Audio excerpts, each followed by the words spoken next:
starts now. One day after the election, Republicans are celebrating some big wins here in the state, but also licking their wounds after the education reform propositions are handily shot down. We're going straight to the big story with today's 6 on Your Side. Idaho voters have had their say. And it's 3 no's for Propositions 1, 2, and 3, the Students Come First education laws. Prop 1 limits collective bargaining negotiations to salary and benefits and ends renewable contracts for teachers. Prop 2 pay for performance awards teacher bonuses based on several factors, including student test scores, graduation rates, and hard to fill and leadership positions.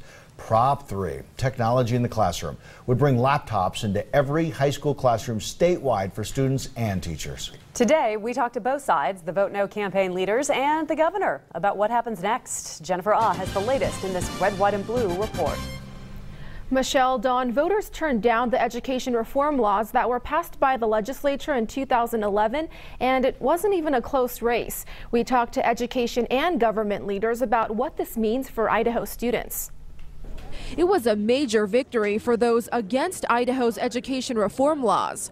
By pushing through these laws, it was against the will of the people and the professional judgment of teachers. The governor says this crushing defeat doesn't mean Idaho voters change their political views. I didn't see a major character change, conservative liberal, in the legislature. Becoming the most talked about state issue during the election season, leaders of the Vote No campaign say they learned a lot through Props 1, 2, and 3 about what they want for Idaho students and teachers. We want transparency, we want collaboration, we want input from our educators. In addition to bringing more people to the table, campaign leaders say they want local school boards to make decisions for their own districts.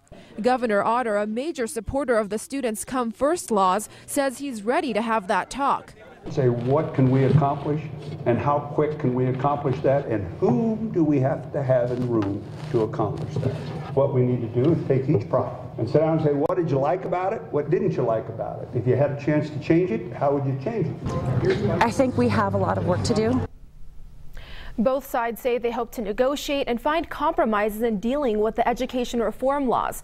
When asked about a timeline, the governor didn't specify how soon those talks are going to take place, so we're just going to have to wait and see on that. Live in the studio, I'm Jennifer Ah, today 6 on Your Side. We also tried to contact Superintendent of Idaho Schools Tom Luna about the failed outcome of the education reform laws on the ballot. He responded with this statement: "I understand Idahoans have expressed concerns. Yet I do not believe any Idahoan wants to go back to the status quo system we had 2 years ago. We must find a way because our children's future is at stake."